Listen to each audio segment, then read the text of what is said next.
Headliner Nation, before we jump into this video, I have got an amazing deal for you. That's right. If you are sitting at home right now, looking through all the ads, trying to find the best deal of Black Friday, well, I've got it right here. And I'm going to do you one better. It's not only available on Black Friday, it is available all the way through Cyber Monday. It is time to pre-order your 2021 Fantasy Headliners Draft Guide.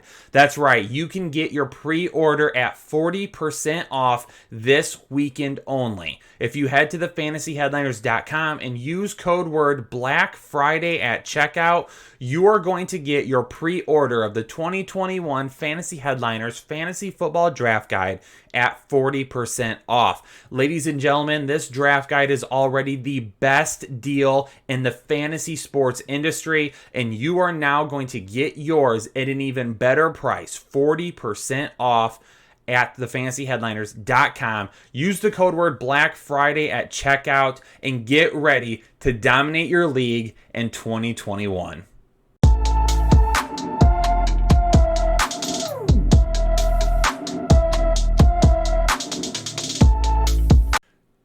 What's going on, Headliner Nation? Kyle back with the Fantasy Headliners. Hopefully everybody had an excellent Thanksgiving. Hopefully you got lots of food, you got a chance to rest, relax, watch some football. Depending on who you're a fan of, you either loved the Thursday day games or you absolutely hated them. Or if you owned Will Fuller or Antonio Gibson. I'm going to start over. What's going on, Headliner Nation? Kyle back with the Fantasy Headliners. Hopefully everybody had a great Thanksgiving holiday. Got lots of rest, lots of relaxation, obviously ate lots of food, and watched some football as well. And depending on who you're a fan of, you either enjoyed the games on Thursday or you hated them. Well, maybe if you started Will Fuller and Antonio Gibson, you absolutely love those as well. But we got to talk about our top 20 tight ends now for Week 12. We've got some question marks around one player, and then we've also got a couple of guys that are flying up the rankings right now that maybe you didn't realize would be good plays this week. But let's go ahead and hop into it. Starting at number 20, Jimmy Graham. And talking about Jimmy Graham and Eric Ebron at the same time. I have both of them listed as sits this week because they are going to be extremely touchdown dependent. Really, the only way that these guys get into the top 20 or become viable starts is if they score a touchdown. With Jimmy Graham, it looks like they're going to be moving back to Mitchell Trubisky, which could end up being a good thing for him, but he's really fallen off a shelf the last few weeks and hasn't been nearly as good of an option as what we saw at the beginning of the year. And then for Eric Ebron at number 19, it's not the best matchup in the world, but only outside of that as well, there's a couple of other factors in play here. Number one, they're getting moved to Tuesday night as of right now. So are you even wanting to play Eric Ebron? And we'll talk about that more in a minute when Mark Andrews' name comes up. But outside of that, Baltimore is going to be missing several of their best players. Lamar Jackson, J.K. Dobbins. Who knows if anyone else possibly tests positive before that. So there is a chance that Pittsburgh absolutely lays it on them to begin with, and then they just move to running the football because they're not wanting to bury them too much. Now, it is an interdivision matchup and they might want to put them on it a little bit, but if they get up by quite a bit to begin with, are they going to be throwing it a lot? And if they're not, then that really reduces Eric Ebron's chance when you go with a Juju Smith-Schuster, a Deontay Johnson, a Chase Claypool before him. Of course, running the football as well with James Conner and the other backs. That's going to limit Eric Ebron's upside, and that's what worries me. If he scores, great, but is there going to be enough for him to score? That's the problem. At number 18, Dalton Schultz. He was the guy that I had listed here prior to the Thursday games. Obviously didn't end up doing that well, but he did get a few targets again. And honestly, that offensive line losing two of their tackles to begin the game hurt quite a bit. They were able to hit Amari Cooper, but really outside of that, they weren't able to be consistent with any of their gameplay. Mike Gesicki at number 17, the epitome of the tight end position. You never know what you're going to get, but he does get the New York Jets this week, which is always a good thing. And I've talked about his big plays starting to show up a little bit again. Those yards per target, yards per reception starting to go back up. Hopefully, Tua is able to continue that trend. At number 16, Hayden Hurst. We still don't know what's happening with Julio Jones, so Hayden Hurst could flex or fluctuate for me just a little bit. As of right now, he is a start. At number 15, Jordan Akins. He made it into my top 15. No Kenny Stills, no Randall Cobb. Jordan Akins has the 4th highest snap percentage out of the slot. Really thought they would utilize him. But two things that happened here with Jordan Akins. Number one, he dropped 2 touchdowns. So if he would have caught at least one of those, he would have ended up here, but he didn't. But outside of that as well, with Jordan Akins, they used a lot of tight ends. They used 3 and 4 tight ends this week, which is a little concerning for these guys moving forward. I wasn't necessarily expecting that to happen, but it did. And Jordan Akins, obviously, we're not going to spend too much more time on him. He's already played. We don't need too much. But I think these are things that we really need to monitor going forward. And Fells and Akins have been guys that we've talked about quite a bit because of what they've done. But Cale Waring got targets. Jordan Akins got targets. Darren Fells was out there quite a bit. So because of that caused issues for Akins this week, and we need to monitor how many tight ends they are using moving forward. Rob Gronkowski at number 14. His dependability has dropped a lot as well. Yes, there's still some touchdown upside there, but the big 3 at the wide receiver right now are clearly getting the volume before he does. At number 13, Jonnu Smith. For me, Jonnu Smith, really touchdown dependent right now. Not getting as much volume as I would like to see from him, especially with how much volume he was getting at the beginning of the year. But the targets are there at least. 6 targets each of the last 2 games. He does have a touchdown in each of the last 3 games. Yes, one was a rushing touchdown, but he's back to finding the end zone. Indianapolis, a tough matchup as always. But Jonnu Smith, because of his touchdown upside, we are keeping him right in this area. Here's a familiar name, or used to be a familiar name, Kyle Rudolph. Now, Kyle Rudolph is going to be a start for me now. Originally was listed as a sit. Will now be a start for me because, number 1, Irv Smith Jr. is now doubtful. Number 2, Adam Thielen is out. That is right. Just announced prior to me recording the show, Adam Thielen will not be playing this week because of his COVID test. It sounds like he did end up testing positive. It was not a false positive. Over the last 3 games for Kyle Rudolph, 4 targets, 3 receptions, 40 yards against Detroit, 5, 4, and 63 against Chicago, 3, 3, and 28. So he's seeing a little bit more volume than what we saw at the beginning of the year. But keep in mind, Irv Smith Jr. has been banged up during this time as well. Now you take out Adam Thielen, who's been such a huge red zone target for them and their best red zone producer. They're going to have to do something about that. And the next best option is a receiving option on that team is going to be Kyle Rudolph. If he scores a touchdown this week, he is going to be a top 12 tight end. If he can get like that Chicago game where he got 5 targets, 4 receptions, 63 yards, if he can get right around that area and possibly score a touchdown, maybe even a little bit more, then yes, he is going to be a guy that's going to be a top 12 tight end. Is he a risky start? Yes, he is. But it could be a big benefit for some of you that need a tight end to step in this week. Kind of same thing for Jordan Reed. Is it a little bit of a risky start? Yeah, obviously it is.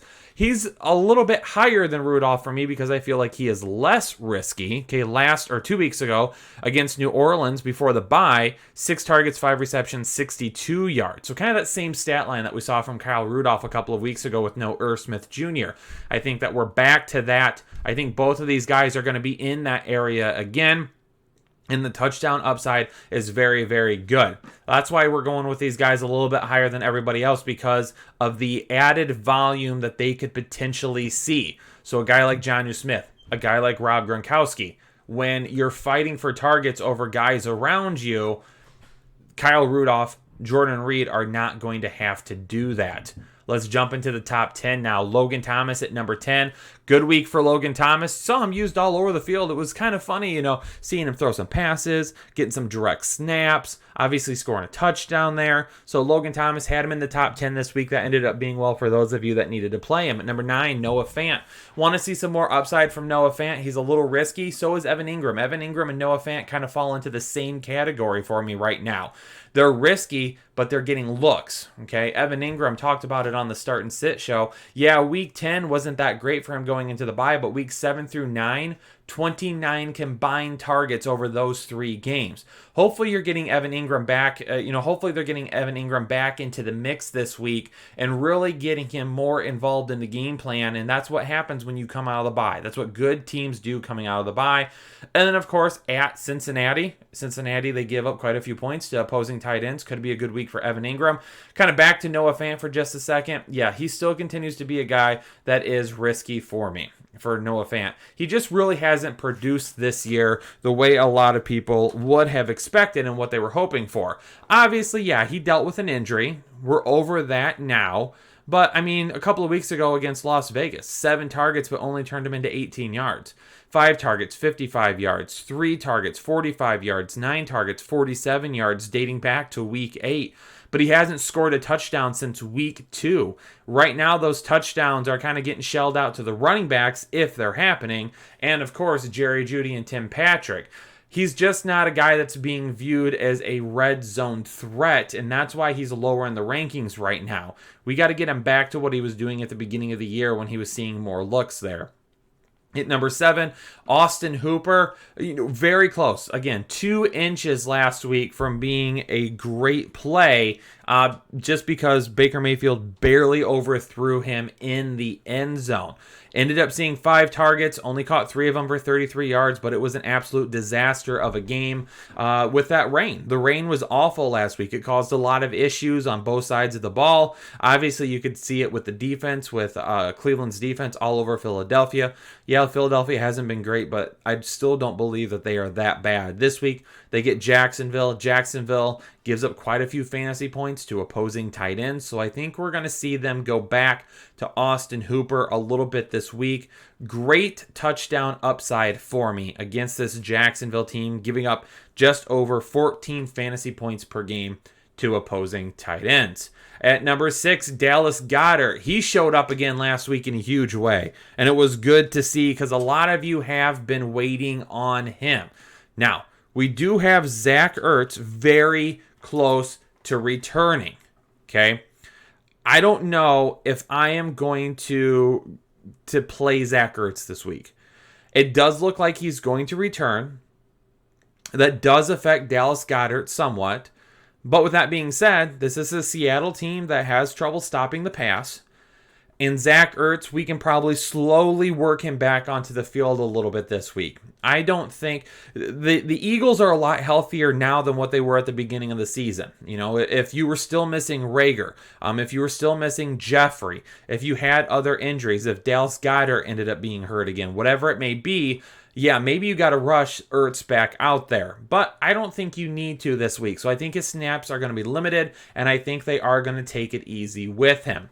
At number 5, Hunter Henry. I've been preaching it for a while now. I've been preaching it. Just got to say it again. If Hunter Henry scores, he is a locked and loaded play. Touchdowns each of the last 2 weeks. He's the tight end 2 the last 2 weeks, going up against Buffalo. And the wide receiver video mentioned it several times. These are 2 teams that are 4 and 5 in the most passing yards so far this season. Buffalo also will give up big plays to the tight ends at some points, especially in the red zone. Hunter Henry could be a beast there for Justin Herbert this week.